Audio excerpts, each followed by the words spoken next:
Got that call. Hello? Hello? Hello? Hey, is this Yes, Ruben? Yes, sir. What are you doing the next 5 to 10 years? Hey, man, we're getting ready to pick you back here, bud. Let's go, man. Can't wait to get you Yes, here, sir. man. You're going to be a major part. Yes, sir. You don't know how excited I am, man. Well, congratulations, man. Excited to get to work with you. It's going to be a lot of fun, buddy. Yes, sir, Coach. Appreciate you. Listen here, the wait is over. Now it's time to get to work. All the emotions on display last week as 257 players' lives were changed when they got the call that their NFL dreams were coming true. Incredible. Really fun draft, by the way. Mina Danfield with us for the hour. Mina, give us a team whose draft you loved last week. I thought the Tampa Bay Buccaneers absolutely crushed it. Everybody knew they needed a pass rusher, but very few thought Reuben Bain Jr. would be there. And credit to Jason Light, their GM, for sitting and waiting, because I would have been itching to trade up as he started falling. He added a couple of impactful defensive pieces, Josiah Trotter, Keontae Scott out of Miami, who's a dog, who can also play the nickel and safety. And as a whole, I love this draft. I love what it does for the Tampa Bay Buccaneers right now. Mina, one of the advantages for me of doing a big board is I can kind of quantify these things. There was only one NFL team that had 5 of my top 100 players on their roster by the end of the weekend. That was the Raiders, who actually had 6 of my top 109, if you include Trey Zune, who went in the late 90s for them in the 3rd round. Defensively, I like some of the versatility they added. I also like the pure pass rush juice that Kieran Crawford offers. And of course, Fernando Mendoza, the crown jewel of the 2026 NFL Draft. Brace yourself. I'm going with the New York Jets. Pick number 2. They get, in many people's eyes, the best pass rusher, David Bailey. Then you go Kenyon Sadiq. I've continuously said, think Zach Ertz under Frank Reich, the play caller. Omar Cooper Jr., body catcher, yards after the catch, Jarvis Landry type of player. They got D'Angelo Pons. Everyone knows that I love really dynamic nickels. I think he can play inside right away for a defense that did not have any interceptions last year. I thought the Jets crushed it. Let's go, Jets. I agree, right? There's no denying it. No matter how crazy sometimes it sounds to say the Jets crushed it. Maybe it's a turning You don't of the want tide. to. Everyone is skeptical of it. So. Well, that's how Jets fans You have tell to a be. Jets fan that you like their draft, and their immediate response is like, just give it time. We'll screw it up. Wait. It's like, no, you're not. We're trying to figure out what we screwed up. We're with you for the hour. Adam Schefter is here, too. There's a lot of news, and Adam was in Pittsburgh for all the action. Joins us now for some of the top stories from draft weekend. Adam, give us some of the stories that helped define the draft. Let's start in Kansas City.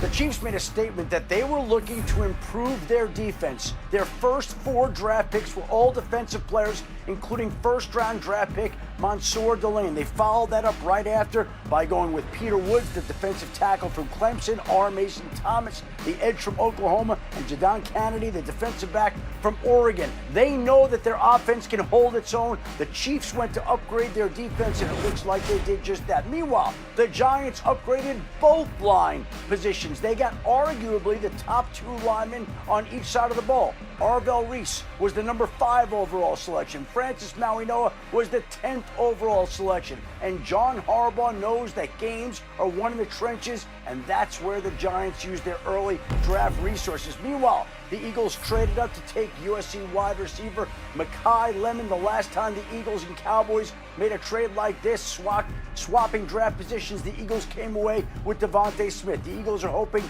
that Makai Lemon can now complement Devontae Smith and obviously help make up for the expected absence of A.J. Brown, who still is expected to be dealt on or after June 1st to the New England Patriots. Adam's with us for the entire show. A lot more to get to, and we will. Mina, the Eagles land Lemon and Vanderbilt tight end Eli Stowers. If A.J. Brown is in fact traded away by the start of the season, just how different do you expect this offense to look in Philly?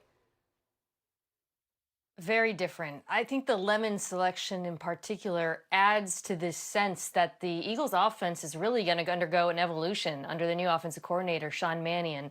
Starting with the player, Lemon, physical, gritty, primarily in the slot, but I think you can align him in the backfield. He does his best work over the middle of the field, which we all know has not been a focal point of this offense and this quarterback, but it's so easy to look at this group of receivers now with Devontae primarily playing on the outside, Stowers as more of like a big slot type of a tight end, And to think about, okay, what might this look like? How could it look a little bit more like Green Bay? Spread the ball around, under center, condensed formations. Can they improve the run game in that regard? They added a blocking tight end too.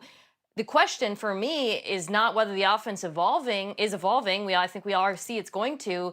It's whether the quarterback is going to be on board with that, Dan, because, you know, this has not been who Jalen Hurts has been in the NFL. It's not been the kind of offense they've run with him. And for it to succeed, he needs to be on board and executing it the way that we've seen it work out so well in other places. Yeah, it's the dawn of a new era offensively in Philadelphia. I mean, Jalen Hurts will have no choice but to throw the ball over the middle field and get comfortable doing it.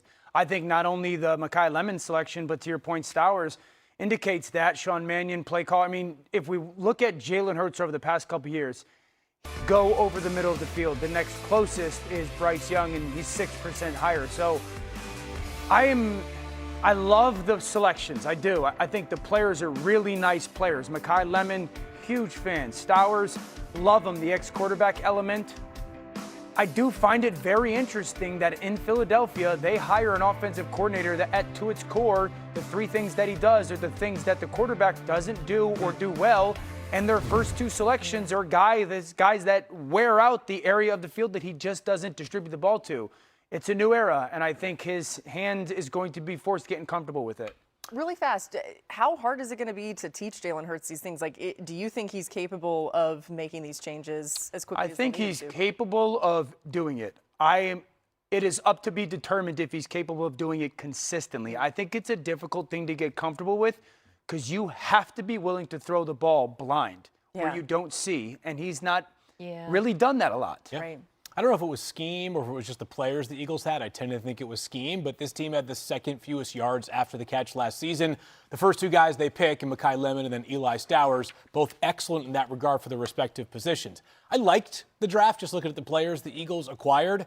When you factor in the trade for Jonathan Grenard, I love the draft for the Philadelphia Eagles. He wasn't the same player last year as he was in seasons prior for Minnesota, but to get him for the cost of 2 third-round picks and then a very reasonable $25 million per year over 4 years extension, this guy can give Philadelphia something they didn't have as much of last year. Josh Sweat goes to Arizona. They didn't have that veteran edge rusher you could count on quite as much as I think they will in Grenard. Yeah, and the other point with Jalen Hurts and throwing the ball in the middle of the field, risk. He's a risk-averse quarterback. Right. Sure. Quarterbacks that are comfortable throwing the ball to the perimeter, one of the reasons is because there's a more variance to miss. If I miss high, it goes out of bounds. If I miss low, I'm going to ground it in the dirt.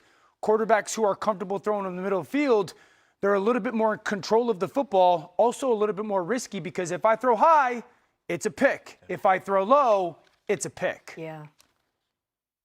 You know, when you say that, Dan, it makes me think, too, like Lemon is, I don't want to say he's like training wheels for throwing over the middle of the field, but he is the type of receiver where you know if you can just get it in his general vicinity, he is going to come down with the football. He's undersized, but he fights for every ball like it's his last. So when you have a quarterback like Jalen Hurts, who, to your point, as you guys have been discussing, doesn't like to throw over the middle, is wary of throwing picks, is not that tall, right? So he's not seeing it that well. Knowing that Lemon is going to be a reliable target for him in that part of the field is very important. Yeah, and remember, too, I mean, the Steelers wanted Lemon, then Philadelphia swoops in and gets him. that? It was absolutely crazy, but you think about just how specifically they wanted a player like this, it makes sense.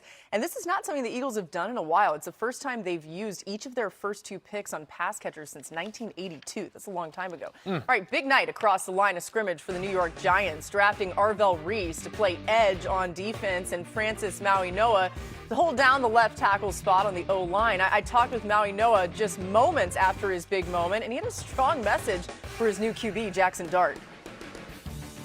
I'll die about this, man. Man, I'm ready to die for you, man. I know a lot of things has happened, bro, but I'm ready to die for you, bro.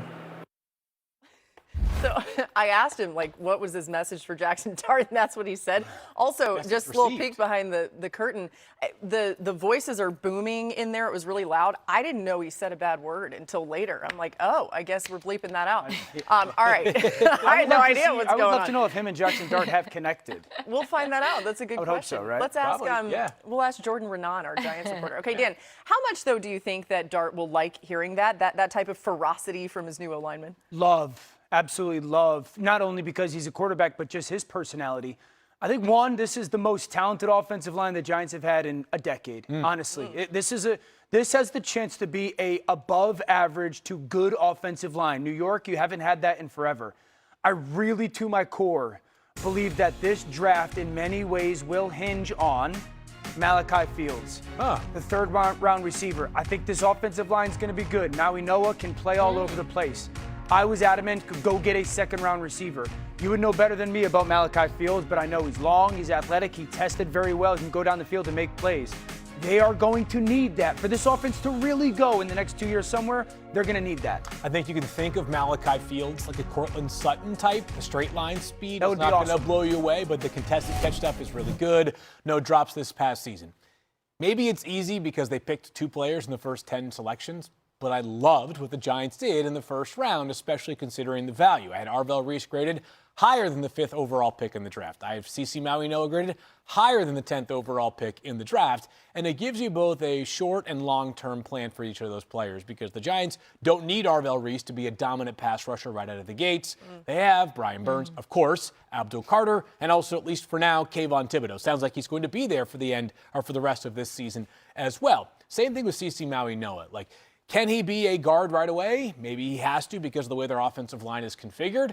But this team can also have a plan to move him back to his natural spot at right tackle at some point in the future. There was the biggest question mark for CeCe Maui Noah was he did have this back issue that teams were made aware of during the pre-draft process. Obviously, the Giants and others were very comfortable with it, given the fact they took him number 10 overall. But he was the steadiest player, start to finish, of any prospect in the entire class. You mentioned that Arvell Reese doesn't necessarily have to play right away or at least be a regular heavy contributor right away. Mina, when you think about that, how do you think they should use Reese? He's a guy that some people wondered how they'll develop him, but you've always been high on his skill set.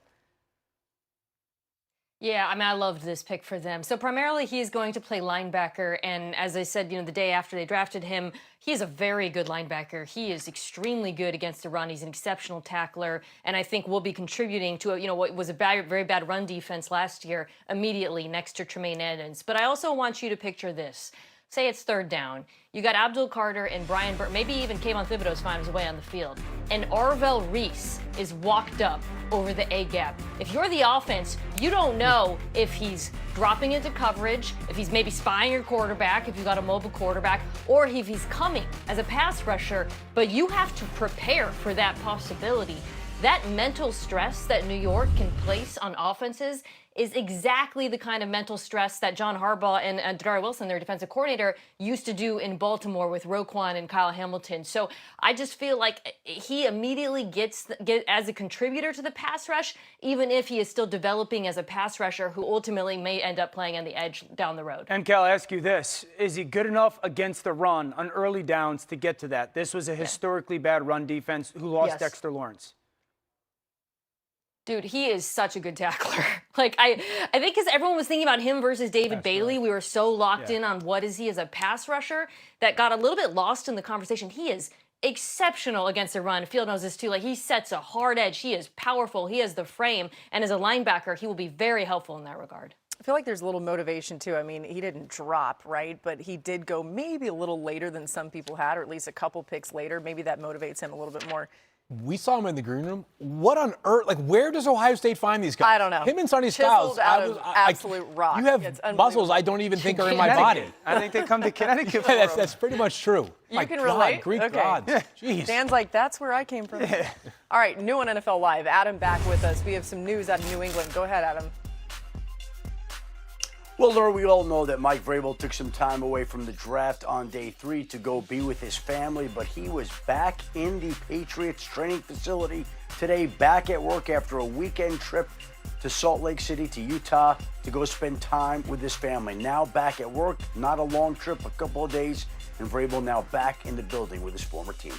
All right, we got more coming your way here on NFL Live. Don't go anywhere. Lots still to get to. Just reflecting on the draft and much more. Jesse Minter completed his first draft as the Ravens head coach, but did he hit the mark on his pick? Stay tuned to hear why Mina loved Baltimore's draft. She's going to dive in. Plus, the Cowboys didn't draft a wide receiver early, so what does George Pickens' future look like in Jerry's world? Shefty has the latest on what's happening in Dallas. We asked, by the way, and got answers on Maui Noah and Dart. Look at this. They're definitely talking. All right. They're hanging out. There's the fellas. He's like, so you're going to die for me. Yeah, Cool. so we're Sounds good. confirming this? We'll be right back on ESPN. This season is going to